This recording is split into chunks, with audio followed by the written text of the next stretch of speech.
has also bases around the country, and the concern now, the two power clash in Iraq, and the only victim will be the Iraqis, who will be the wood of this fire.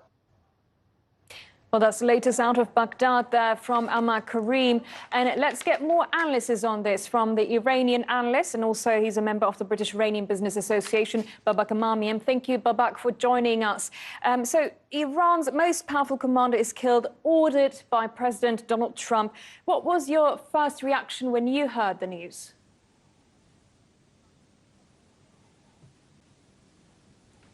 My first reaction was that the Iranian security forces is compromised. Americans have penetrated Iranian security forces. They have access to most information. For example, they knew his travel plan, and they had a long time frame to make a decision whether to take him out or not to take him out, or how to take him out. And with such pinpoint accuracy, the Americans are just telling the Islamic regime in Iran that now they have fully accessed and penetrated their security forces. Now, this is a regime that relies for its survival on its security forces.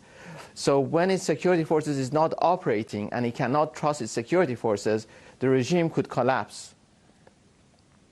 And so, Babak, though Iran has made it perfectly clear there will be revenge, what can we expect?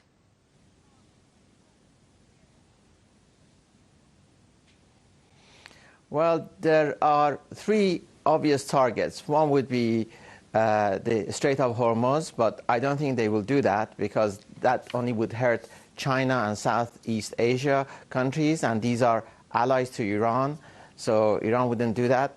Then would be disruption in oil from, for example, Iraq, but then Iran needs the Iraqi oil because the oil revenue going into Iraq trickles to Iran. About 20 billion a year of it trickles into Iran. So they won't do any disruption to the Iraqi oil. I think the soft target would be Saudi installations. Hopefully by now they have upgraded their defenses, but I think Iran will try to hit the Saudi installations. They won't try to engage directly with Americans. So Saudi would be a soft target. But even if they hit the oil installation in Saudi, that will not cause a long-term disruption in oil exports. Now, Babak, Iran's most powerful commander, Soleimani, well, basically was seen, as some referred to him as the real foreign minister. Now he's been replaced by another commander-in-chief.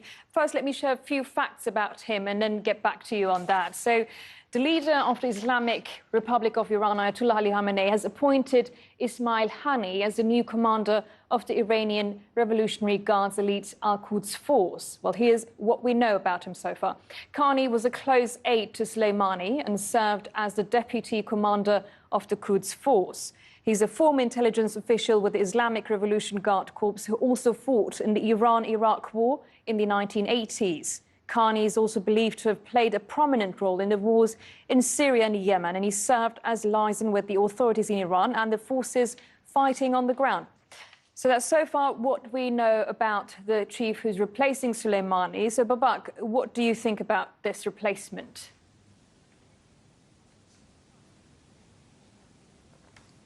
Well, he was a deputy, so that means he was number two.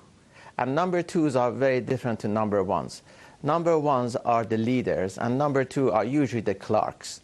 Obviously, he's not a very good clerk, because if he was in charge of the intelligence service, he should have known that the Americans had access to the travel plan and other information about what the Quds forces were doing in Iraq. So obviously, he's not very good at that. But going back to Soleimani, General Soleimani, he was an icon. He was very charismatic. He was a good soldier, but with the wrong ideology and in a wrong army. Perhaps if he would have been a very great soldier had he been in a right army with the right ideology. And there was talks of he was going to bid to become the next president of Iran.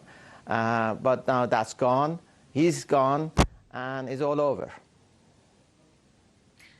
Well, we have to wrap it up here, but thank you very much for that insight, Babak Emamian, with us.